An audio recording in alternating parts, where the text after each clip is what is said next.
ये याद रखना, कोई भी आजादी प्लेट में रख के नहीं देता, आजादी के लिए कुर्बानियां देनी पड़ती है।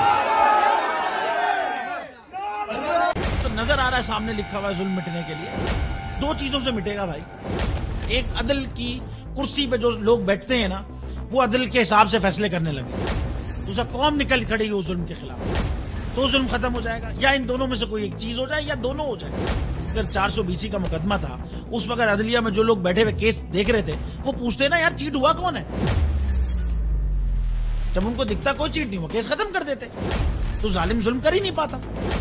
9 जजेस ने नोट बिफोर किया मेरे केस को यार, 1.5 साल चला। शख्सी जमानत का केस, सेम केस इस्लामाबाद में कर दिया। एक ही इल्जाम पे 2 केस हो नहीं सकते भाई। मतलब 60 दिन का वक्त होता है, 102 दिन के बाद मैं जीत गया, केस बरी हो गया, 102 दिन के बाद अपील फाइल की, एक्सेप्ट कर ली। नहीं करते ना एक्सेप्ट, खत्म हो जाता ना जुल्म यार। भरी अदालत में मुझे बरी कर दिया, फिर पता नहीं क्या हुआ, 2.5 घंटे बाद का नोट बिफोर, मैं नहीं सुनता ये केस। खड़े रहते अपने फैसले, मिट जाता जुल्म। अल्लाह ताला ने बिठाया इन कुर्सियों पे इनको यार, ये अल्लाह ताला की तरफ से फैसले करने हैं। तो या तो ये फैसले आएंगे, जुल्म मिट जाएगा, या कौम खड़ी हो जाएगी जुल्म के खिलाफ। सुप्रीम कोर्ट के मंसूर अली शाह साहब जस्टिस एक ऑर्डर पास किया उनकी बेंच ने, और उस ऑर्डर के अंदर उन्होंने बड़ा क्लियर बता दिया कि जी बरियत की जो दरखास्तें हैं वो कब कब लगेंगी।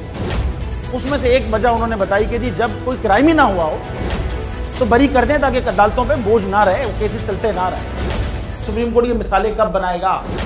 ऐसे लोगों के खिलाफ जो इस तरह की एफआईआर काट रहे हैं, वैसे ऑफिसर्स, और ऐसे लोग जो इस तरह के केसेस को जजेस चला रहे हैं।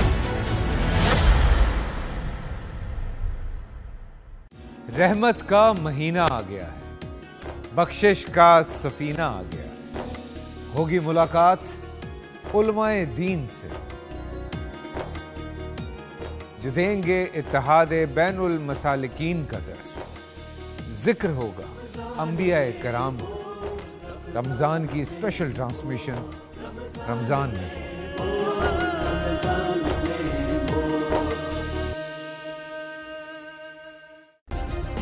सब्सक्राइब करें और बेल दबाएं ताकि कोई खबर रह न जाए।